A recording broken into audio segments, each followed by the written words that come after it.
tenemos en nuestra cabina a Virginia Saiz, que es directora de Plan Internacional en República Dominicana, y al doctor Yotin Ramón Pérez, que es médico obstetra ginecólogo. Con ellos vamos a hablar de las consecuencias médicas, sociales y psicológicas del embarazo de menores y del matrimonio infantil. La primera institución de su tipo que yo conocí, porque en ASUA estuvo muchos años. Plan Internacional. Plan Internacional. Estamos ahí todavía. Virginia, buenas tardes. Yotin, muy buenas tardes. Buenas Gracias. tardes. Saludos, placer. Virginia, empezamos contigo. Esteban Delgado, Susana Gotró, José Luis Mendoza. Encantada.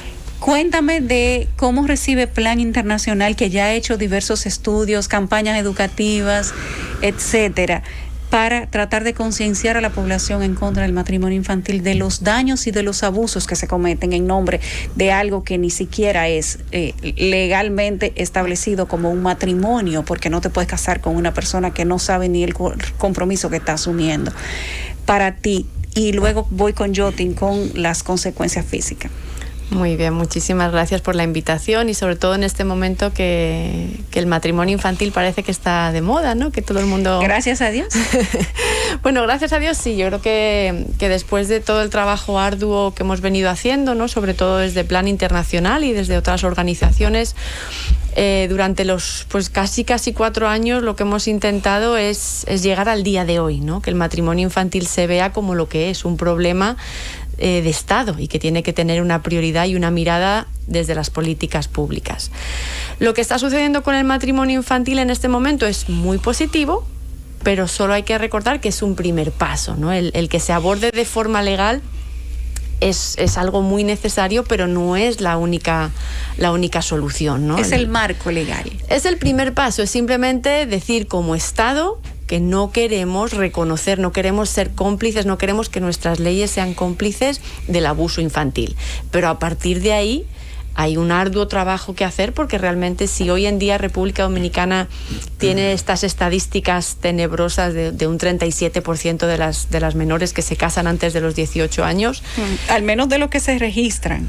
¿Habrá un subregistro de personas que no matrimonio como matrimonio legal? Como matrimonio legal no. O sea, eso hay registro, no lo hay. Ese 37% no es de matrimonio legal. No, son de uniones. Estamos hablando. Eso es muy importante también recordar eso. Cuando estamos hablando de matrimonio infantil y uniones. La mayoría de las uniones con menores no son legales. ¿Qué es lo que sucede además en el país? Que por lo tanto es un tema de cultura, escúchame, no de que la ley diga o no diga. El problema serio es la cultura. Es una cultura que motiva, permite, tolera y ve como normal que una menor de 18 años se una a un hombre mayor. Es una oportunidad, es una forma de salir de la pobreza y se supone que de mejorar la vida, ¿no? Eso es como se ve actualmente en la cultura. La utilizan como moneda de cambio. Es una moneda de cambio. La niña, la joven, la mujer es vista como objeto, y como un objeto es fácilmente intercambiable. Entonces me la llevé, o llévatela, que esa muchacha es tuya, y sobre todo cuando se quedan embarazadas, ¿no? Llévatela, que te pertenece, y cuando te cansas de ella la devuelves y la vuelves a dejar en el hogar, sobre todo materno, porque en la mayoría de los casos las madres son madres. Usted habla de un primer paso, y ciertamente un primer paso por esa razón. De acuerdo, tengo entendido que las estadísticas indican que el promedio de matrimonios anuales formales con menores es de alrededor de 250 por año. Entonces 250 por año es una cantidad tal vez insignificante en comparación con la cantidad de uniones con menores de edad, y luego con la cantidad de embarazos en adolescentes, que es donde están los dos principales problemas. O sea, a uno le da la impresión entonces de que esto es una buena señal, pero si se queda ahí simplemente lo estamos plasmando en la ley y ya, y no se va a constituir en una solución o una reducción del impacto negativo de lo otro. Esta puntualización que usted hace es muy oportuna, porque la mayoría de las uniones no son legales. Sin embargo, es importante eliminarlo de la ley, porque no es posible que un Estado sea cómplice del matrimonio infantil. Entonces, aunque son una minoría, aunque son 250 o sean 300, la realidad de nuestro país es que hay menores de edad que están con hombres viviendo que son 10, 15, 20 años mayores que ellas. Y un poco para entrar en el tema de embarazo, es imposible, prácticamente imposible, separar el tema de embarazo del de unión o matrimonio y violencia. Si vemos las estadísticas actuales y los casos, por ejemplo, de feminicidio, ¿cuáles son las historias de feminicidio en este país? La mayoría fueron madres solteras, hijas de madres solteras, que están condenadas a relaciones de vulnerabilidad porque viven con un hombre mayor, de muchísima dependencia, y que se meten en ciclos de violencia que en el peor de los casos acaban en un feminicidio. Entonces, prácticamente es imposible separar esas dimensiones. Doña Virginia, algunas personas creemos que, bueno, el tema de matrimonio infantil es importante, pero tal vez aleja a que la gente comprenda que más bien es un matrimonio con adolescentes, más que matrimonio infantil. Bien, lo que usted ha dicho, lo entiendo también, pero creo que es bueno que ustedes puntualicen que el paso que se ha dado legalmente es importante porque evita que los hombres que abusan de las niñas, porque es un abuso cuando hay una diferencia de edad marcada o una relación de dependencia, puedan refugiarse en el matrimonio para evadir la sanción penal que sí está penado en nuestra legislación. Y yo veo que ustedes no le dan ese abordaje, ustedes no lo dicen.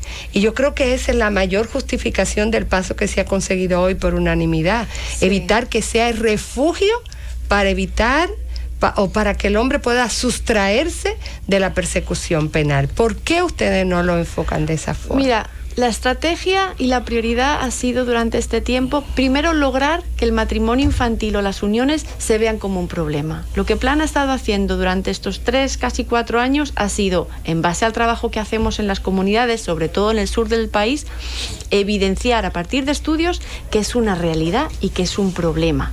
O sea, lo que para mí, si me dices, ¿cuál ha sido el mayor logro? Bueno, que se haya logrado concienciar a una opinión pública de que el matrimonio infantil es un problema, aunque todavía haya gente que siga diciendo que eso no existe, que eso lo han traído las organizaciones internacionales. La realidad es que hay muchas niñas en nuestro país que viven en esa situación. Ese es el primer paso. Yo también insisto en este momento que la lucha acaba de comenzar, o sea, que esto no es nada, que lo que está pasando hoy, lo que pasó el otro día con el presidente, que tuviera a todas las cabezas de los partidos, a todos sus ministros, diciendo que este Estado, este país no va a tolerar el matrimonio infantil, para mí eso es un paso gigante. Que el Congreso y el Senado lo logren aprobar y eliminar del Código Civil, excelente, pero el trabajo real es cambiar esa cultura y referirnos a todo lo que tú estás hablando ahora de la penalidad, de que no se tolera, o sea, ni la cultura lo va a permitir y sobre todo las leyes no lo van a tolerar. El tema del cambio cultural me llama mucho la atención porque hay un detalle que, Virginia, que todo el tiempo me ha parecido muy, muy controvertido. Así como usted desea un cambio cultural, que yo lo deseo también, el camino para llegar a él es bastante curioso. Hay quienes gustan de promover la idea de retrasar el inicio de la sexualidad en los jóvenes, de hacerles conscientes de que empezar a ciertas edades solo les genera riesgo y solamente les genera, y el doctor hablará de eso, riesgos incluso a su salud. Sin embargo, por otro lado, hay una actitud muy curiosa que prefiere ya reconocer que hay una práctica sexual temprana en los jóvenes, entre ellos y con gente más adulta. Y habla entonces de enseñarle a esos muchachos simplemente a utilizar profilácticos, le hace condones, anticonceptivos, y reconocer en ello que, bueno, hay fiesta, lo que hay que cuidarse y darle para adelante. Entonces, yo veo como una doble narrativa, y cuando veo, por ejemplo, países como Chile, que tienen una incidencia muchísimo menor que otros países de América Latina en relación a los embarazos adolescentes y una serie de desgracias que pasan tanto aquí y en mi región sur. Entonces yo digo, ven acá, pero me parece que hay dos narrativas a la vez. Una que trata de decirle a los jóvenes, bueno, va a pasar inevitablemente, denle para allá, pero con esto. Y otra que dice, no, espérate, vamos a educarnos para retrasar en la medida de lo posible, que eso mucha gente lo ve como muy conservador, el tema de llegar a la primera relación sexual. ¿Cuál es la narrativa correcta en base a los resultados? La narrativa correcta es que hay que hablarlo y hay que educarles y hay que darle la información. Lo que es absurdo es negarlo. O sea, nosotros no promovemos una cultura donde los jóvenes tengan sexo, pero sí reconocer que hay una realidad, y lo que estamos haciendo en este momento es negarlo. No vamos a hablar de eso. Y cuando se plantea el tema se dice, bueno, es que eso es un trabajo de la familia. Y nosotros desde Plan Internacional siempre decimos, ¿qué familia? La tuya, la mía, de un papá, una mamá. Exacto. Y unos hijos sentaditos todas las noches comiendo. Esa no es la realidad de muchas familias en este país. La realidad de muchas familias es una madre soltera con un hombre esporádico que aparece de vez en cuando, en el mejor de los casos, con leche y pampers, pero no hay una cultura de valores, de educar a los hijos en casa. Entonces, si eso no se da en el hogar, ¿desde dónde se cambia un país? ¿Desde dónde se educa a la gente? Desde la escuela. Entonces, el reto que tenemos en República Dominicana es también abordar esa conversación, que en las escuelas hay que hablar de derechos, hay que hablar de protección, hay que hablar de derechos sexuales y reproductivos, y se trata de dar información, se trata de que en este momento las jóvenes sepan, conozcan su cuerpo, se sepan proteger y sobre todo tengan la autoestima muy alta para tomar decisiones de cuándo sí, cuándo no, con quién y cómo. Porque en este momento, con la crianza que le estamos dando a las niñas y a las adolescentes, no tienen esas herramientas. Ya no se trata solo de que sepan usar un condón, no se trata de eso. Se trata de que valoren su cuerpo y no tengan esa concepción de que su cuerpo es una moneda y que por tanto lo pueden usar para conseguir un celular, para que alguien les pague un salón. Eso es lo que hay que cambiar. Eso es la educación en derechos, en sexualidad. Y no la falacia que a veces se utiliza para confundir a la gente, donde se meten otros términos que no son los que se están proponiendo. Virginia, tenemos que hacer una pausa obligatoria. Al regreso vamos a hablar de los cambios físicos en las niñas embarazadas y en las niñas que deciden matrimoniarse o a través de terceros deciden matrimoniarlas cuando aún son menores de edad. El gobierno de la tarde. Continuamos en el gobierno de la tarde, son las 3:48. Virginia Saiz, de Plan Internacional, conversa con nosotros hoy, al igual que el doctor Yotin Ramón Pérez, ginecobstetra, con quien vamos a hablar justamente en este momento de los cambios fisiológicos que tiene el cuerpo de una niña que se somete a un matrimonio o convivencia sexual antes de la edad recomendada. Doctor, adelante. Gracias por la invitación. Resulta interesante hablar de este tema y conocer instituciones como Plan Internacional. Yo soy sureño también y conozco Plan desde hace mucho tiempo y sé el trabajo que vienen haciendo. El hecho del matrimonio infantil hay que pensarlo en base a la consecuencia final, al resultado final de la unión de una joven adolescente con un adulto.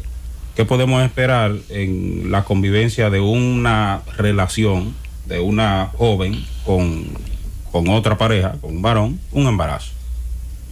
El embarazo en adolescente es prácticamente una tragedia, no solamente en nuestro país es muy marcado, pero a nivel mundial ronda los 23% la tasa de embarazo en adolescente y nosotros no estamos fuera de ese límite tampoco. Es decir, si revisamos las estadísticas del repositorio del Servicio Nacional de Salud, que es quien publica, ¿no?, los boletines y las estadísticas en base a salud materno-infantil y embarazo de adolescentes, comparándola con el año pasado, estamos en un 23%. El año pasado teníamos un 24% solamente. Pero hay que valorar también la cantidad de partos de nacidos vivos que se han presentado en ambos años. Una madre adolescente es aquella que tiene 10, 19 años, que es cuando inicia el periodo que incluye la adolescencia, y claro está, cuando se produce la transición de niña o de la pubertad a la adolescencia con la llegada de la menarquia, que es la aparición de la primera menstruación, ya asumimos que esa adolescente, por más niña que sea, tiene la posibilidad de procrear, o tendría la posibilidad de lograr un embarazo. Ahora bien, su sistema reproductivo o sus órganos genitales no están en la capacidad de aguantar un embarazo, por decirlo así. Y eso se evidencia en los riesgos que conlleva esa gestación en esa madre. Es decir, una joven adolescente embarazada o una adolescente embarazada tiene mayor riesgo de todas las patologías que se presentan durante un embarazo. Doctor, usted hacía una anécdota hace un momento de una jovencita embarazada a corta edad. ¿Lo puedes repetir en el aire? Sí, yo fui testigo de una paciente de 15 años de edad. Era su segundo embarazo. Primero fue un parto.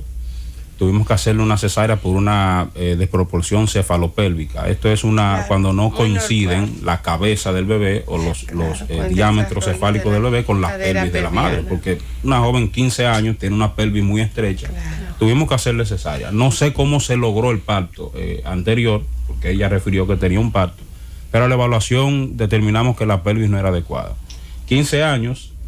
Doctor, si son 15 años esos segundo parto, uno asume que la primera vez que salió embarazada tenía posiblemente 12 años de edad. 12 años, posiblemente. Pero el hecho está que cuando conocimos a su pareja tenía 42 años de edad.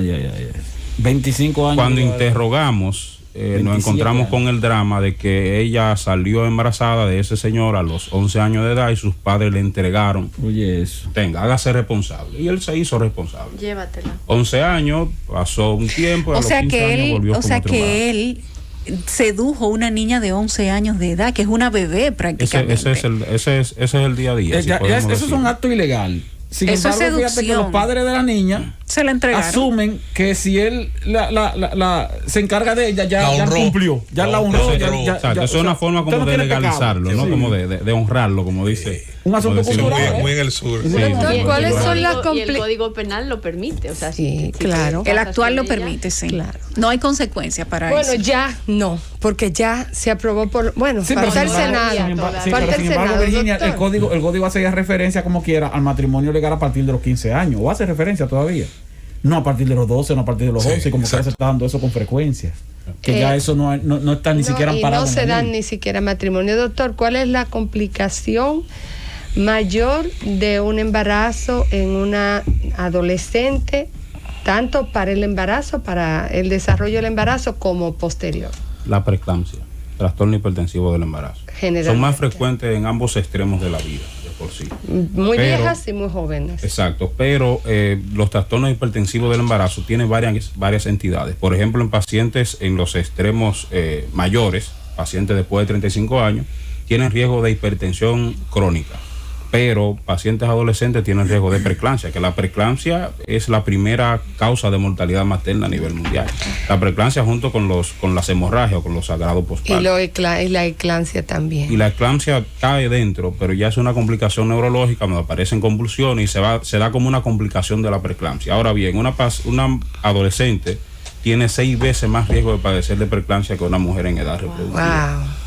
Y no solamente preeclampsia, tenemos que pensar en partos pretérminos, que la prematuridad también es otro causa de problema. Tenemos que mortalidad pensar en infantil. anemia, tenemos que pensar en rotura uterina, tenemos que pensar también Y en otra cosa, doctor, que generalmente esas niñas no van antes al médico, entonces No no van. tienen ácido fólico, no tienen atención. Ahí entra el componente psicológico. Es decir, es alguien quien no está preparado para la responsabilidad de ser madre, psicológicamente hablando, ¿no? Ya me estoy extralimitando porque me compete la parte médica, pero se refleja, esa inmadurez se refleja con la calidad de los controles prenatales. Y el control prenatal se refleja entonces en la mala evolución del embarazo. Al final es una complicación. Y de luego todas del formas. bebé. Virginia, cuando nace. en este momento están en sesión tratando el tema del matrimonio infantil, que inminentemente, según toda la información que tenemos, va a ser aprobada. Ya lo aprobaron Ok. por unanimidad en Por la unanimidad. Cámara de Diputados. Eugenio claro. Cedeño, diputado Ay, del PRM, ha dicho que es en el hemiciclo, que es una ley innecesaria y que en el país no existe matrimonio infantil, que con esto lo que se busca es complacer a un grupo de la sociedad. ¿Qué opinión te merece esa declaración de un diputado? Pues a mí me encantaría que escuchara la historia que acaba de compartir el doctor y que le ponga un nombre. ¿No le quieres llamar matrimonio infantil? No le llames matrimonio infantil. ¿Le quieres llamar unión? Unión. ¿Le quieres llamar abuso? Llámale como quiera, pero hay que mirarlo a los ojos y ser conscientes de lo que está sucediendo. Es cierto que con esta ley no vamos a resolver el problema, pero sí que es una primera aproximación y un compromiso que el país está haciendo. Es un primer paso. Entonces, yo en realidad cuando estas personas salen, a mí me gusta que salgan y lo digan así con valentía, porque reflejan Hay que ser muy una valiente para proporción decir de la algo así. sociedad muy importante. Aunque el presidente haya salido y diga que hay un consenso, que yo lo celebro y yo he trabajado mucho para que eso suceda, en realidad la mayoría del país apoya el matrimonio infantil, porque ¿cuál es la primera opción Claro. que ofrecen los padres cuando una niña sale embarazada? ¿Haya sido violada o no? Llévatela. Hazte cargo. Hazte cargo, es tuya. Entonces, es bueno que salgan personas como el diputado Cedeño reflejando una parte muy importante de esta sociedad, porque esa es la realidad. También sería muy hipócrita si pensáramos que ahora todo el mundo piensa que el matrimonio infantil es malo. Claro que es malo, pero hay que trabajar mucho hasta que todos nos demos cuenta y escuchemos las historias de que una niña de 15 años ya ha parido 2 veces, con cesárea. Doctora, hay una situación que también se da después que la niña para el niño, empieza el cuidado del niño. Una niña que no tiene madurez, que a veces no quiso haber parido ese niño, aunque usted termina con el parto, pero usted le refieren los pediatras. El objetivo de la obstetricia como ciencia incluye la crianza del niño. Porque hay una etapa que se llama puerperio que abarca inclusive hasta un año después de ¿Qué actitud usted ha visto de esas madres con ese producto? ¿Qué otra cosa es frecuente? La depresión postparto en adolescentes. A esa edad. A esa edad, sí. Exacto. Depresión postparto, doctor? Y por el mismo proceso psicológico es un impacto. Es decir, tú eres una niña y tienes un niño a quien tienes que cuidar. Tienes una carga de alguien que depende de ti directamente, no indirectamente, sino depende de ti. Y muchas veces se ve abandono a lo que es la consulta de puerperio, que es la consulta después del parto. Eso, claro, impacta directamente a la crianza de ese niño y al desarrollo como tal. ¿Qué otra cosa es bastante frecuente? La deserción escolar. Total. Casi nunca se recupera. Estamos hablando de un adolescente que no ha terminado ni siquiera la primaria y que logra un embarazo, queda embarazada y al final no termina la escuela. Eso representa entonces una carga más, no solamente para la sociedad, sino un problema para su familia, que a lo mejor quería que su niña se desarrollara, que su niña estudiara, que su niña hiciera otra cosa, pero lamentablemente tiene ahora la responsabilidad de cuidar a un bebé, de cuidar a un niño. Y esos descuidos que pudieran estar asociados a su desarrollo precoz, a asumir esa responsabilidad de manera precoz, impacta bien la crianza del niño.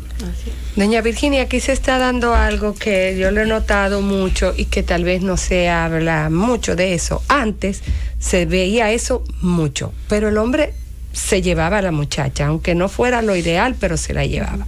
Ahora hay muchas niñas que han tenido relaciones y tienen una relación a distancia con un hombre que le da dinero, pero que no tiene ninguna clase de responsabilidad con esa niña. ¿Ustedes también han notado eso? Que aquello era malo, malísimo, pero a veces hacían hasta un hogar. Ahora tenemos muchas niñas que tienen un hombre que le da dinero y que vive con ella, como dicen, tiene relaciones sexuales, pero ninguna otra relación. Pero eso usted no lo va a contestar después de la pausa. El gobierno de la tarde. De vuelta en el gobierno de la tarde, son las 4:02. Nuestros invitados de hoy son Virginia Saiz, de Plan Internacional, y Yotin Ramón Pérez, doctor ginecobstetra. Hablamos de los efectos psicológicos y físicos de las niñas que están involucradas en uniones o matrimonio infantil y embarazo adolescente. Virginia, Susana te dejó una pregunta en el aire. Me dejó una pregunta muy buena.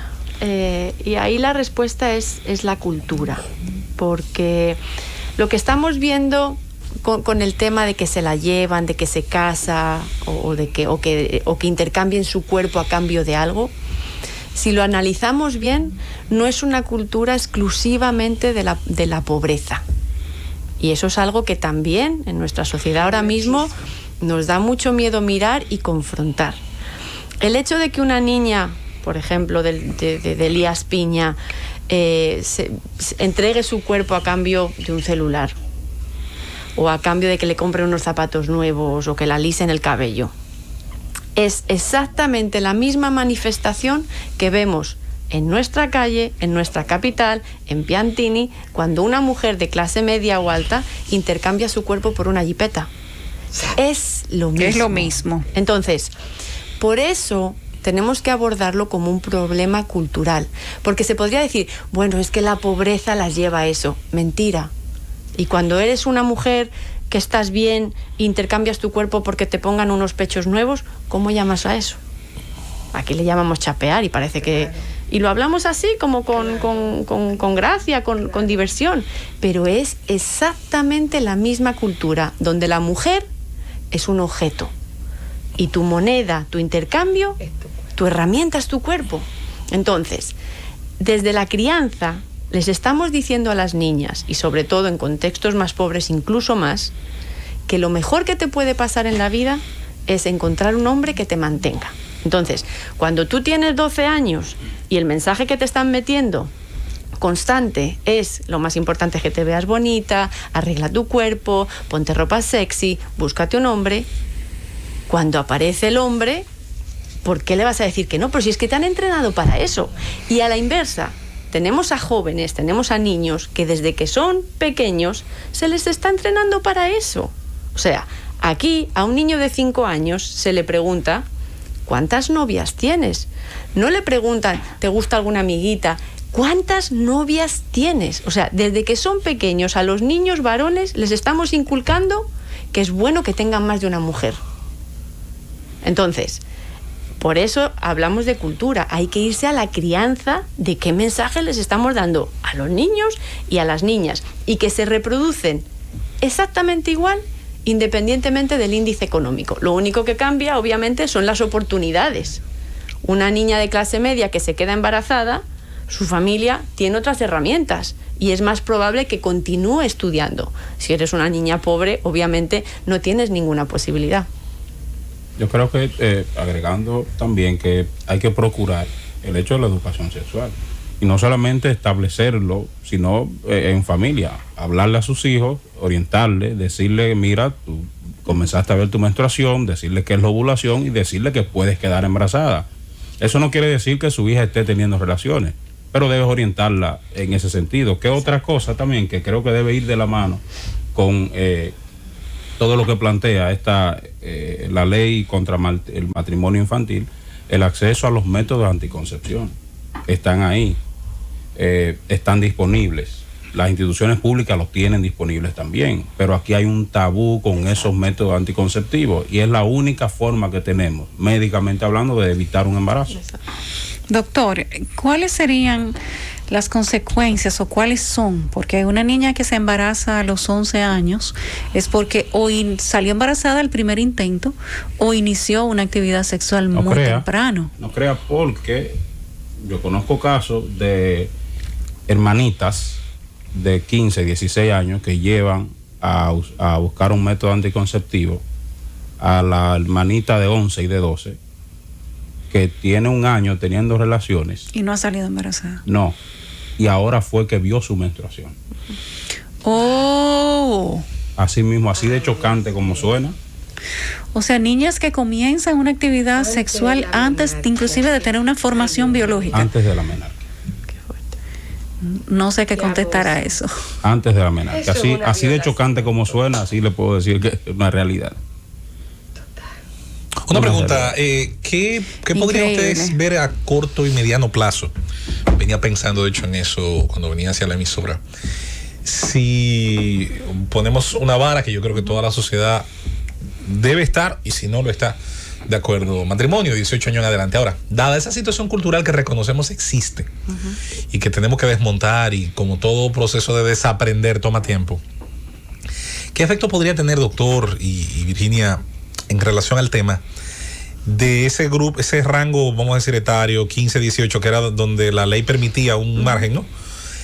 Con el tema del aborto. El tema del aborto, que ustedes saben, hay una negación, hay una narrativa legal que lo impide a toda costa. Aquí no se puede, pero hay una realidad que realmente se marca, que es un país donde la gente puede adquirir abortivos y donde siempre se busca la forma. Aunque no de manera legal. Sí, y se disfraza de otra cosa, pero se hace. ¿Qué efecto puede tener a largo plazo, no sé, en la sociedad, en que pueda quizá concientizar? Eso sería quizá lo positivo, a los legisladores, el tema de la aprobación del Código Penal, de abrir el tema de las 3 causales, o en su defecto, si la sociedad decide mantener este doble discurso que tiene. ¿Qué efecto tú crees que puede tener a mediano plazo en el tema del aborto? Bueno, creo que el tema del aborto es un tema un poquito, bueno, para nadie es un secreto, es un tema un tanto controversial, claro está. Creo que ese tema no llegaría como a aprobarse de la forma que lo estás planteando. Claro está, el hecho de que una adolescente, partiendo desde lo psicológico y todo lo que incluye un embarazo en adolescente, recurra a la práctica de realizarse un aborto de manera clandestina, eso sería un problema, porque es que el problema del aborto clandestino es que se hace primero en condiciones insalubres, no apropiadas, Existen unas complicaciones infecciosas debido a ese tipo de aborto, shock séptico, síndrome de Mondor, que la mortalidad de un síndrome de Mondor es de un 94-98%. Es una paciente que te puede usar un abortivo y lo está haciendo desde el punto de vista clandestino, y también asimismo tiene el miedo de acudir a un centro médico. Se te va a desangrar, va a llegar en un estado de hipovolemia. Entonces las consecuencias del aborto en ese tipo de pacientes, dado las implicaciones psicológicas que tiene, también son bastante graves. Yo creo que hay que ir perdiéndole el miedo a ciertas conversaciones para que podamos ir evolucionando en este momento. Lo podemos complejizar e irle metiendo más capas, ¿no? Decir, es que el matrimonio infantil, y luego se va a hablar del aborto, y luego de los derechos de las personas del LGTBQ. O sea, en este momento estamos hablando de una situación de abuso, ¿no? Lo que viven las niñas y las adolescentes. Un paso importante. Y podemos hablar de aborto, pero estamos hablando de 3 causales que están poniendo en riesgo la vida de un ser humano. O sea, no estamos pidiendo que libremente una mujer pueda irse a hacer un aborto en cualquier circunstancia. Está muy ceñido ahora mismo a una realidad que en el país debería preocuparnos. El doctor lo está explicando bien desde el punto de vista médico, y es hablar de las 3 causales. Y lo estabas en tu pregunta refiriendo con el tema de la doble moral. Una niña de 12 años violada, yo no sé quién puede tolerar que eso es normal, que eso es porque se mezcla con temas religiosos. Eso no debería verse, o sea, deberíamos promoverlo. No, la violación no debería verse, sí, es cierto. Y sobre todo una niña de 12 años que va a dar a luz sabiendo que su cuerpo no está listo, que es fruto de una violación. ¿Qué futuro hay ahí? Entonces, ¿a quién estamos condenando, ¿no? Por una moral injusta, ¿no? Entonces, las 3 causales se tienen que mirar en este país, se las tenemos que conseguir, y es lo mínimo que podemos darle ahora mismo, y encima respondiendo además a una realidad de un país que tiene unas estadísticas de embarazo adolescente que nos ponen a la cabeza a nivel regional de Latinoamérica.